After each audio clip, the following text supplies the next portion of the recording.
Nigel, thank you very much for joining us this morning, and congratulations, you have overtaken the Tory party, or have you?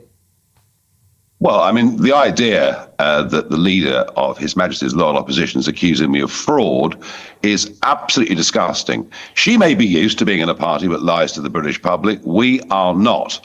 We put that digital tracker up a few days ago, showing every single person that goes online, gives us their postcode and pays us £25. Even since we went through that number yesterday morning, the numbers are rocketing. We're another 5,000 or 6,000 higher than we were.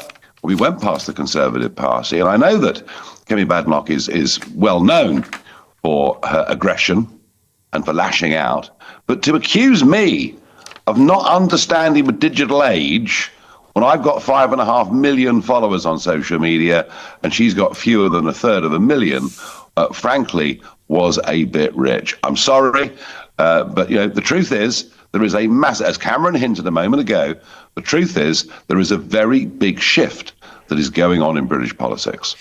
So, Nigel, what do you say to Kemi's allegation that it's a fake because of the back of the website, the coding on the back of the website or something has been ticking up the members artificially? Well, she calls herself an engineer. Let me tell you, she's not even in the same league as our chairman, Zia Youssef, who has made vast amounts of money on tech and through digital media. And we have had our work confirmed by several independent sources overnight.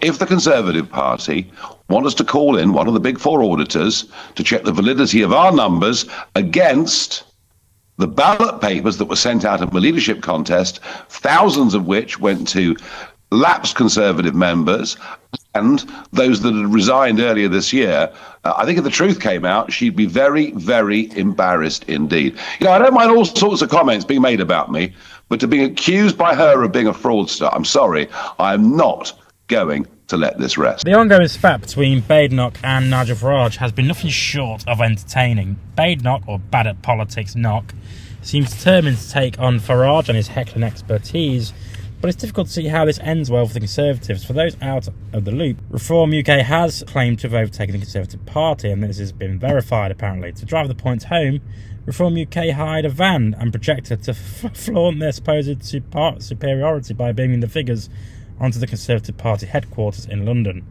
However, Badenoch fired back, suggesting that the numbers were fake. We know that.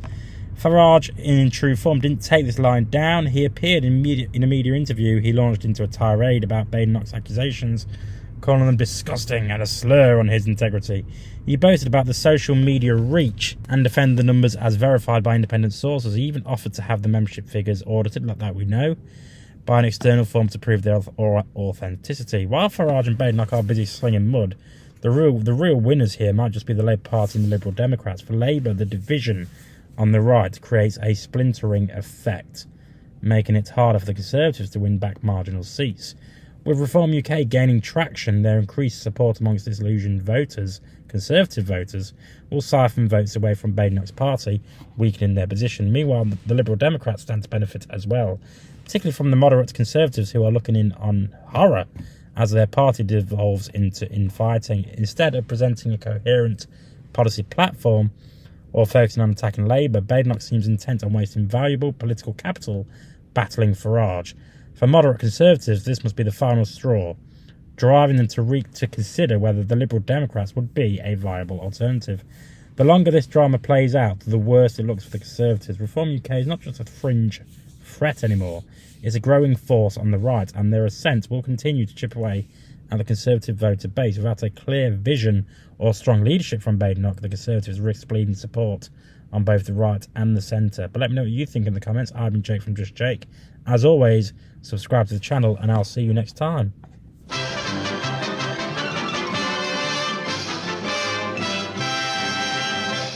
You actually made it to the end of the video. If you would like to subscribe to the channel, which, why haven't you already, is somewhere over there. And also, if you want to watch more videos, also check out over there. I've been Jake from Just Jake. See you later.